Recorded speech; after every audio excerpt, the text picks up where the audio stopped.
마태복음 10장입니다. 마태복음 10장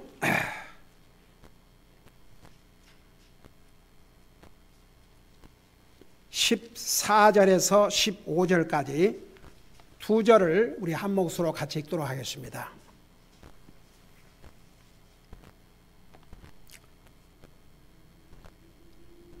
(14절) (15절입니다) 같이 읽습니다. 시작. 누구든지 너희를 받아들이지 아니하고 너희 말을 듣지 아니하거든 너희가 그 집이나 도시에서 떠날 때에 너희의 발에 먼지를 떨어버리라. 진실로 내가 너희에게 이르노니 심판날에 소돔과 고모라 땅이 그 도시보다 견디기 쉬우리라. 아멘. 기도하겠습니다. 우리 아버지 하나님, 우리를 구원하여 하나님의 자녀 삼으시고 오늘도 주님을 예배하고 섬길 수 있는 이런 복된 기회를 주셔서 감사드립니다. 우리가 드리는 예배를 통해서 주님 홀로 영광을 받으시옵소서. 이 시간에는 주님의 존귀하신 말씀을 듣고자 원합니다. 말씀을 전할 이 종을 성령님의 도구로 사용하여 주시옵소서. 감사합니다. 사랑합니다. 예수님 이름으로 감사 기도드리옵나이다. 아멘. 앉으시 바랍니다. 오늘은 우리가 같이 읽은 이 말씀을 통해서 복음을 들을 수 있는 그 기회를 하나님께서 주셨음에도 불구하고 그 복음을 안 받아들인 예수님을 안 믿는 사람들이 받을 심판에 대해서 좀 전하고자 합니다. 이 상에는 하나님의 복음을 예를 들어서 간접적으로 듣는 사람들도 있고 한 번도 그런 기회를 가져보지 못한 사람들도 있지 않습니까? 그런데 하나님께서 복음을 들을 수 있는 기회를 개인적으로 주셨음에도 불구하고 그 기회를 거절하고 믿지 않는 사람들이 받을 심판은 그렇지 않는 사람들이 받을 심판과 어떻게 다를까? 여러분, 그 대답을 여러분이 누가 물어봐서 대답을 해야 된다면 어떻게 대답을 할 수 있겠습니까?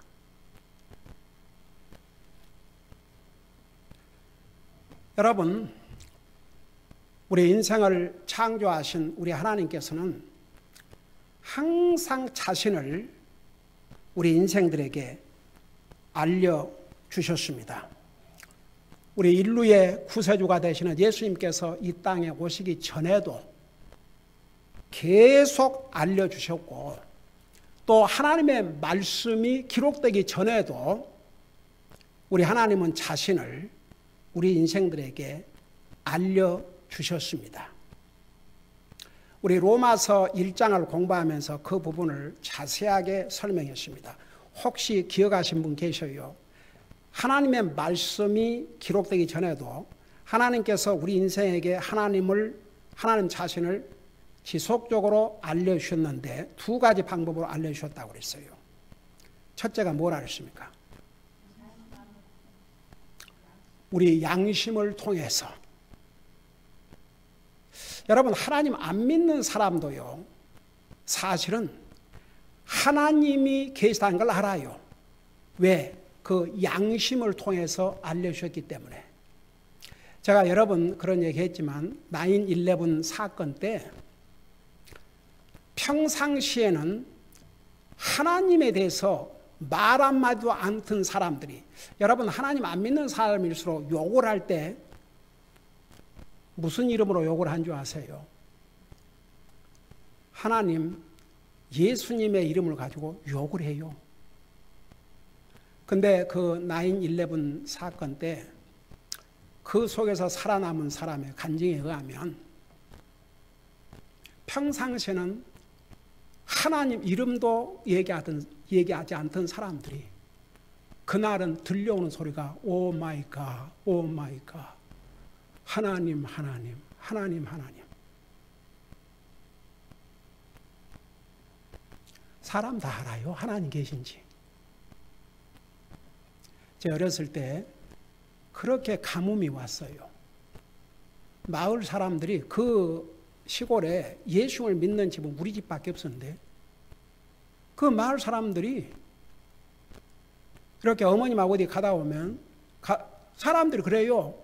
하나님한테 기도 좀 하라고 비 좀 오게. 여러분 이 세상에 정말 하나님을 몰라서 안 믿는 사람 없습니다. 그래서 로마서 1장에는 분명히 하나님께서 우리 양심을 통해서 또 한 가지 방법 뭐라 했어요? 자연 만물을 통해서 하나님을 알게 해주셨기 때문에 아무도 뭐 할 수 없다고 그랬어요? 핑계할 수 없다고 그랬습니다. 나는 하나님 몰라서 못 믿었습니다. 핑계할 수 없다고 그랬습니다. 하나님 다 알게 돼 있어요. 저는요, 그 여호수아를 읽을 때마다 참 신기한 게 그 당시에 무슨 뉴스, 뭐 신문이 있고 방송이 있고 뭐 SNS, 소셜 미디어 네트워크가 있었습니까? 근데 그 여리고성에 살고 있었던 기생 라합이 이스라엘 백성들에게 하나님께서 어떤 기적과 이적을 베풀으셨는지 다 알고 있었습니다. 그래서 하나님을 믿었어요. 누가 얘기해 준 것도 아닙니다. 더더구나 요즘은요, 뭐 하여간 본인만 하나님을 알고 믿기를 원하면 주여 요즘 뭐 TV를 통해서 유튜브를 통해서 소셜 미디어를 통해서 정말 하나님을 알고자 하는 사람은 알 수 있는 기회가 너무너무 많아요. 이렇게 지금은 본인만 원하면 복음을 들을 수 있는 기회가 있지만 별 관심 없어요. 다른 데 관심이 있죠. 그러니까 보세요. 이 세상에는 진짜 진리를 찾고 있는 귀한 영혼들도 있어요. 그런 사람들은 들어요. 저는 아직도 뉴멕시코 사시는 김경미 자매님 어메이징이에요. 참 신기할 정도예요. 개인적으로 만나본 적도 없는데 유튜브를 통해서 복음을 듣고 그러니까 보세요. 이 세상에는 진리를 찾는 사람들이 있습니다. 그 사람들은 분명히 하나님께서 만나게 해주십니다. 제가 아직도 잊을 수 없었던 거, 제가 거기 방문했을 때 그 김경미 자매님 그런 얘기를 했어요. 하루는 너무 마음이 답답해서 이렇게 좀 하나님의 말씀을 듣고 싶더래요. 그러고 컴퓨터에 앉아 딱 치니까 제일 처음에 탁 제가 나오더랍니다. 여러분 보세요. 뭐 유튜브나 이런 데 가면 얼마나 많은 것이 튀어나오는데 그때만 해도 우리는 전혀 무슨 그런 데 신경도 안 썼어요. 그냥 올려놓은 것 뿐이죠. 근데도 보세요. 그 영혼이 진리를 알기를 원하니까 하나님께서 듣게 해주신 것이죠. 그러니까 그래요. 하나님의 손길이었습니다. 근데 보세요. 이렇게 개인적으로 오늘 이제 본문에 나오는 데에 의하면 하나님께서 제자들을 보내서 개인적으로 어떤 마을에 가서 사람들을 만나, 그러니까 어느 도시로 가라 그 말은 뭐 도시에 가서 놀다 오는 얘기 아니고 도시에 사는 사람들을 만나서 복음을 전하도록 그렇게 보냈는데도 거절했을 경우에는 그들이 받을 심판이 무엇인가? 그걸 이제 기록하고 있는데 첫째는 보세요. 저도요, 목회 시작하자마자 뭐 누가 기다리고 있었던 게 아닙니다. 뭐 사람들이 이렇게 모아놓고 나를 초청한 게 아니고 제 가족 데리고 와서 문 두드리기 시작했습니다. 근데 그때만 해도 그때가 86년도입니다. 한 30에서 40집 문을 두르면 한 가족이 문을 열어주고 들어오게 하고 복음을 전해주면 듣고 주님 영접 구원받고 우리 교회를 왔고 침례 순종하고 주님의 몸된 교회 지체를 이루었어요. 그렇게 교회를 시작했습니다. 근데 몇십 년이 지난 지금은요, 뭐 지금이 아니라 뭐 우리가 지금 이 교회당 하나님이 주셔서 옮긴 지가 20년인데 얼마나 많은 집들 문을 두드린지 몰라요. 아나하임, 퓨러턴, 저쪽 뭐지?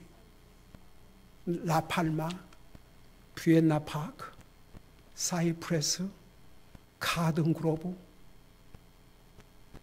누비지 않는 곳이 없었습니다. 지금은요, 천지 문을 두드려도 한 집도 문을 열어서 이렇게 들어오게 한 사람이 있다면 한 집이라도 들어준다 그러면 오 주여. 근데 안에서 딱 내다보고 아예 문을 두드려도 응답도 안 하뿐만 아니라 교회에서 왔다 그러면 일 없습니다. 됐습니다. 저 교회 나갑니다. 근데 보세요. 제가 그동안에 수많은 집에 문을 두드리고 사람들 만나서 복음을 전했고 지금은 이제 우리 교회 성도들이 어제도 토요일 날 나가서 전도지를 개인의 차에다가 다 꼽았어요. 그러니까 하나님 편에서 볼 때는 개인적으로 복음을 들을 수 있는 그 기회를 주신 것이죠. 근데 제가 이렇게 문을 두드리고 다니면서 복음을 전했다고 해서 그 사람들이 다 예수님을 영접한 게 아닙니다. 그 대답도 갖가지입니다. 생각해 보겠습니다. 지금은 때가 아닙니다. 그리고 심지어는 우리 교회를 나오고 있는 멤버들 가족들에게 제가 복음 안 전해본 가족이 없습니다. 다 전했습니다. 여러분들 가운데 여러분들의 가족에게 제가 복음을 안 전한 가족이 있으면 저한테 얘기하세요. 어레인지 하세요. 언제라도 달려가서 복음을 전할 테니까. 근데 그 가족들 가운데서 구원 안 받은 사람들 많아요. 이렇게 하나님께서 하나님이 보실 때는 개인적으로 그분의 종을 보내서 개인적으로 본인만 원하면 들을 수 있는 기회를 주셨음에도 불구하고 안 받으린 사람, 그 사람들이 받을 심판인 도대체 어떤 심판인가? 그걸 두 가지로 말씀하고 있습니다. 자, 이걸 생각하면서 보세요. 14절부터 보시면서 들으세요. 누구든지 너희를 받아들이지 아니하고 너희 말을 듣지 아니하거든. 그러니까 이제 예수님께서 제자들에게 어디 도시나 그 앞에 보면 13절에 너희가 어느 도시나 마을에 들어가든지 그 안에서 합당한 자를 알아내고 거기서 떠나기까지 거기 머물라. 또 너희가 어느 집에 들어갈 때에 어느 집을 이제 방문할 때에 그 집에게 문안하라. 그 집이 합당하면 너의 화평이 그것 위에 임하게 하되 그것이 합당하지 아니하면 너의 화평이 너희에게 되돌아오게 할지니라. 그러시면서 이어서 뭐라고 말씀하냐면 누구든지 너희를 받아들이지 아니하고 너희 말을 듣지 아니하거든 너희가 그 집이나 그러니까 개인 집이죠. 도시에서 떠날 때에 너의 발에 먼지를 떨어버리라. 그러니까 첫째 심판이 이거예요. 개인적으로 하나님께서 복음을 들을 수 있는 기회를 주셨음에도 불구하고 받아들이지 않을 경우는 발에 먼지를 털어버리라. 이게 무슨 의미인가? 이 의미를 좀 여러분이 알기 쉽게 하기 위해서 여러분 잠깐 사도행전 13장을 펴보시 바랍니다. 사도행전 13장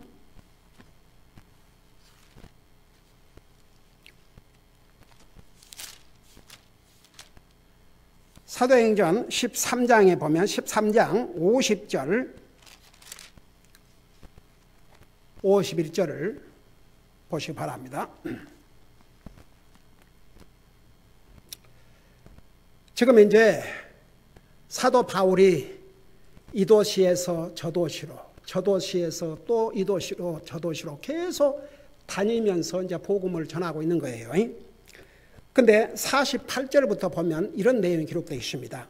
이방인들이 이 말을 듣고 즐거워하며 주의 말씀에게 영광을 돌리고 영원한 생명에 이르도록 경해진 자들은 다 믿더라. 그러놓고 나서 49절 주의 말씀이 온 지역에 두루 퍼지니라. 그러나 유대인들이 독실한 귀부인들과 도시의 주요 인사들을 선동하여 바울과 바나바를 핍박하게 하고 그들을 자기들의 지역에서 쫓아내거늘 51절 보세요. 두 사람이 그러니까 바울과 실라 두 사람이 그들을 향하여 자기 발에 먼지를 떨어버리고 이고니움으로 가니라. 자 보세요.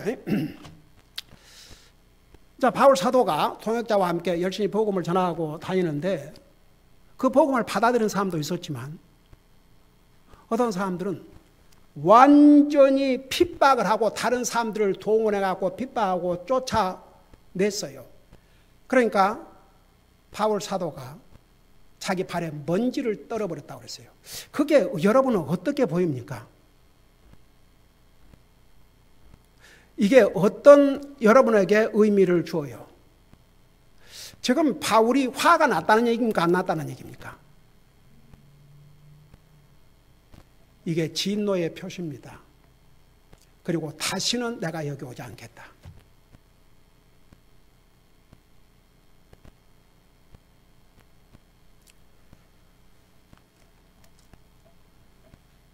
여러분 보세요. 우리 하나님은 인내하시는 분이세요. 참고 기다리세요. 그러나 영원히 기다리지 않습니다. 영원히 안 기다려주셔요. 그러니까 보세요. 그렇게 개인적으로 가서 복음을 전해 주었는데도 불구하고 안 받으면 내 발에 먼지를 떨어버려 했어요. 상관하지 말라는 얘기.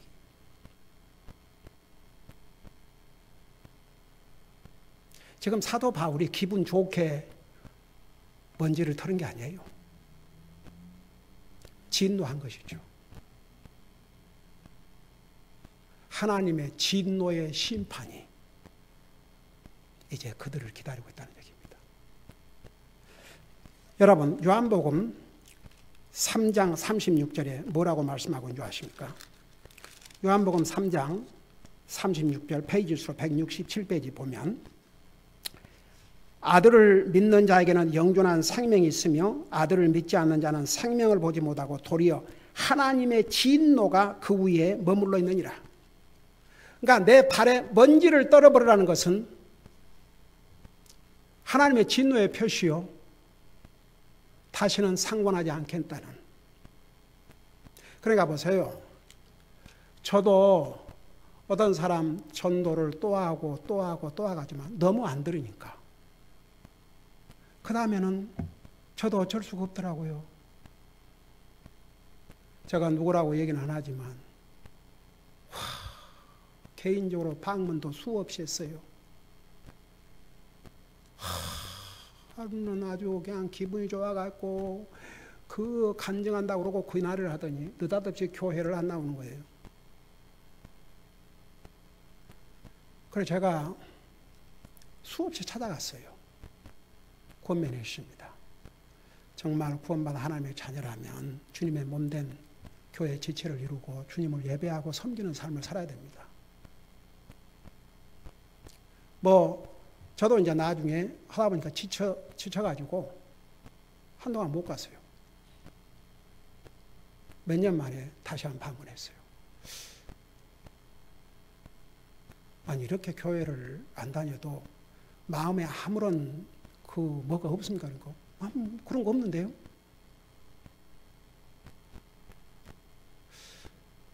그러고 왔다가 한 번은 가동그로브에 우리 아들 그 대학교 다닐 때 머리를 시간이 없으니까 주말에 와가지고 주일날 같이 주임 섬기고 또 주일 오후 예배 끝나면 부지런히 또 샌디에고로 가야 되니까 그래서 토요일 날인가 머리를 자르기 위해서 가든 그로브를 가서 우리는 밖에서 기다리고 있는데 바로 우리 아들이 머리 자르러 간 그 이발소에서 그분이 나오는 거예요. 그래도 반가워서 어떻게 잘 지내시냐고. 아니 그래도 정말 주님을 믿는다 그러면 그래도 최소한 주님을 예배하는 삶은 살아야죠. 제가 이제 그렇게 좋게 얘기를 했어요. 근데 뭐 거기에 대한 뭐 아무 얘기도 않고 그냥 갔어요. 그러고 나서 한 달도 못 돼서 그때가 나이가 60이었는데 일하고 집에 와서 소파에 앉아 있다가 갔다는 거예요. 저는 아직도요 참 잊을 수가 없어요. 와, 그 사람 귀에 많이 주셨어요. 하나님께서 마에도 가서 전했어요. 근데 어느 정도 시간이 흐르니까 이제는 차라리 그 시간 다른 사람에 가서 전해야 되겠다. 여러분 보세요. 주님이 하신 말씀입니다. 너희가 집을 방문하거나 이렇게 했는데 받아들이지 아니하고 거절하면 내 발에 먼지를 털어버리라. 그러니까 그건 좋은 결과가 아닙니다. 그리고 다시는 그 기회를 가질 수 없다는 경고입니다. 여러분 성경에 대표적인 사람이 하나 있습니다. 다른 사람도 아니고 사도 바울을 통해서 직접 복음을 들었어요. 그 복음을 듣고 벌벌 떨기까지 했습니다. 근데 마지막 순간에 거절을 했어요. 여러분 잠깐 사도행전 24장을 펴보세요. 사도행전 24장. 정말 불쌍한 인생입니다. 그가 지금 어디에 가 있겠습니까? 사도행전 24장 22절에 보면 이런 말씀이 있습니다. 당시에 이 벨릭스는 로마의 총독이옵시다. 벨릭스가 이것을 듣고 이것이 뭐냐 그러면 그 앞에 21절에서 오직 내가 그들 가운데 서서 외치기를 이날 내가 너희로 인하여 불러 나와 죽은 자들의 부활에 관해 신문을 받노라 한 이 목소리 외에는 다른 것이 없나이다 하니 벨릭스가 이것들을 듣고 그 길에 대해서 그 말은 예수님의 도에 대해서 예수님 말씀에 대해서 복음에 대해서 더 완전한 지식이 있으므로 이 사람 다 알고 있었어요. 머리로는 지식적으로는 다 알았어요. 더 완전한 지식이 있었으므로 주여 그것들을 연기하여 이르되 총대장 루시아가 내려오거든 내가 너희 입의 일에 관해 끝까지 알리라 하고 23절 보세요. 백부장에게 명령하여 바울을 지키게 하며 그에게 자유를 주게 하고 또 그의 친지들이 그를 섬기거나 그에게 오는 것을 그가 막지 못하게 하니라. 24절 며칠 뒤에 벨릭스가 자기 아내인 유다 여자 두루실라와 함께 와서 바울을 불러 그리스도를 믿는 믿음에 관해 그의 말을 듣거늘 25절 바울이 의와 절제와 다가올 심판에 대하여 설명하니 벨릭스가 떨며 응답하여 이르되 이번에는 내 길로 가라 적당한 때에 내가 너를 부르리라 하고 복음을 듣고 벌벌 떨었어요. 근데 뭐라 한 줄 아십니까? 지금은 가라. 뒤로 늦추었습니다.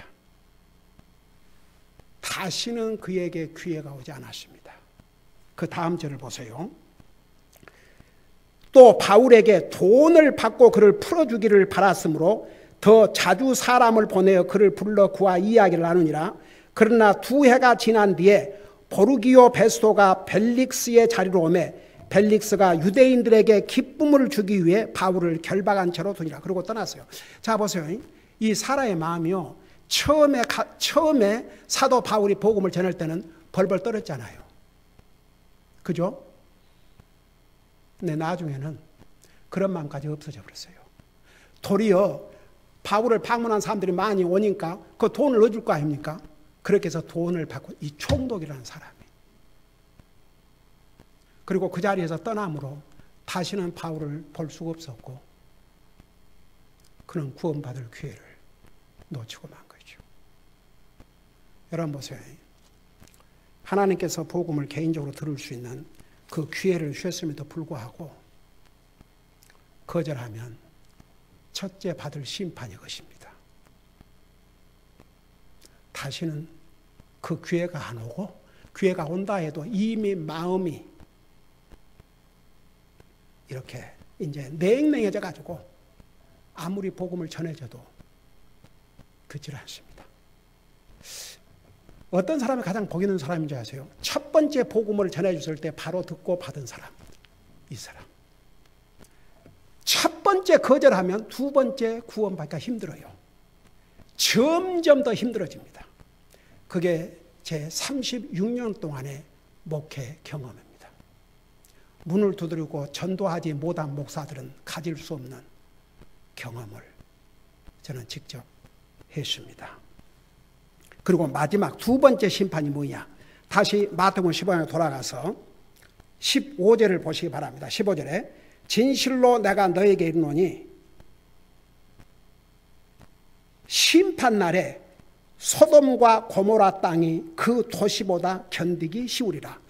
여러분, 소돔과 고모라는 하나님 앞에 지은 죄로 말미암아 인류 역사에, 하나님께 세상 만물을 창조하신 인류 역사에 온 세상을 물로 첫 번째 심판했고, 두 번째는 이 소돔과 고모라를 불로 심판을 하셨습니다. 한번 생각해 보세요. 그 소돔 고모라가 완전히 불바다가 되었습니다.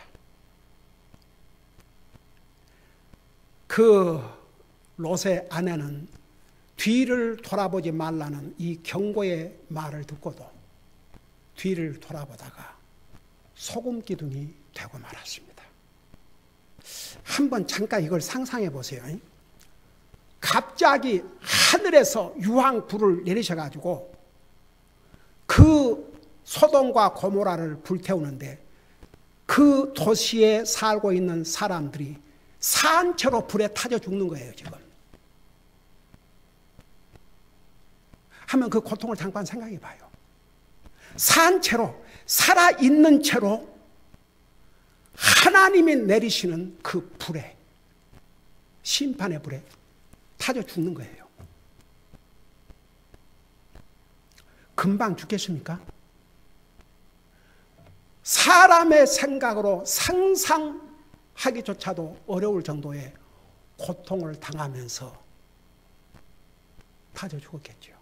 근데 하나님께서 복음을 개인적으로 들을 수 있는 기회를 주셨음에도 불구하고 그걸 거절한 사람이 받을 심판은 이보다 더하다고 말입니다.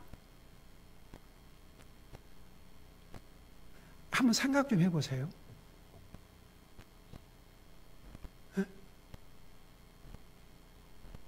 소돔 고모라 불로 심판을 받는데 거기 사는 사람들이 불에 태워서 마지막까지 죽어가는데 그 고통을 여러분 상상이나 할 수 있습니까? 근데 복음을 개인적으로 전해줘서 복음을 들을 수 있는 기회를 주신데도 불구하고 그 복음을 끝까지 받아들이지 않는 사람은 소돔 고모라가 받은 그 심판보다 더하다고 그랬습니다. 왜 그런 줄 아십니까? 그는 개인적으로 하나님께서 손을 뻗쳐주셨어요. 손을 내밀으셨어요. 개인적으로.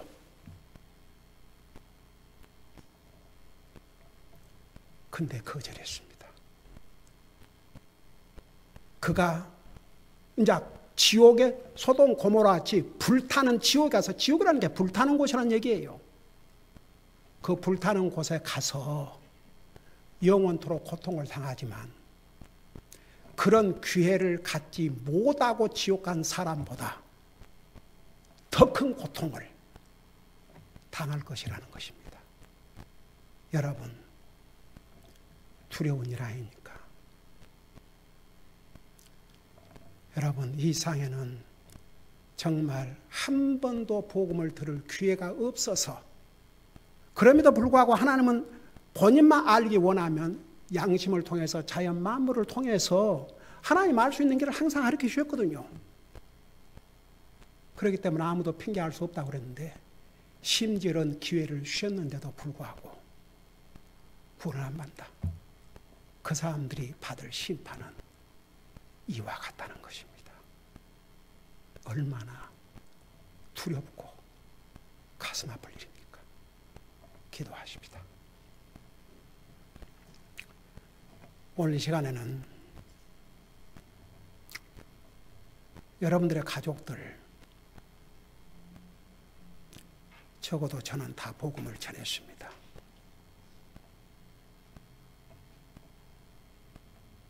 근데 여러분이 보실 때 아직도 구원받지 않은 것 같다. 그들이 어떤 심판을 맞이하게 될지 오늘 하나님께서 분명히 보여주셨습니다. 이 시간에 우선 여러분의 가족들, 일가 친지들 중에 복음을 들을 수 있는 기회를 주셨음에도 불구하고 그 기회를 거절한 사람들, 그 영혼들이 있다면 그들을 위해서 정말 하나님 앞에 간절히 기도하시기 바랍니다.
사랑의 아버지 하나님, 오늘 주님의 말씀을 통해서 개인적으로 복음을 들을 수 있는 기회를 주셨음에도 불구하고 거절한 사람들이 받을 심판에 대해서 자세하게 배웠습니다. 우리 가족들 가운데서, 일가 친지 가운데서 분명히 주님께서 복음을 개인적으로 들을 수 있는 기회를 주셨음에도 불구하고 거절한 영혼이 있다면 그들이 어떤 심판을 받을지를 오늘 배웠습니다. 그들을 주님 앞으로 인도하는데 눈물의 기도와 전력을 다 기울이게 하시고, 혹시라도 우리 가족들 가운데 아직도 복음을 들을 수 있는 기회를 갖지 못한 영혼들이 있다면 그들에게 꼭 전할 수 있도록 도와주시옵소서. 감사합니다. 사랑합니다. 예수님의 이름으로 감사 기도하옵나이다. 아멘.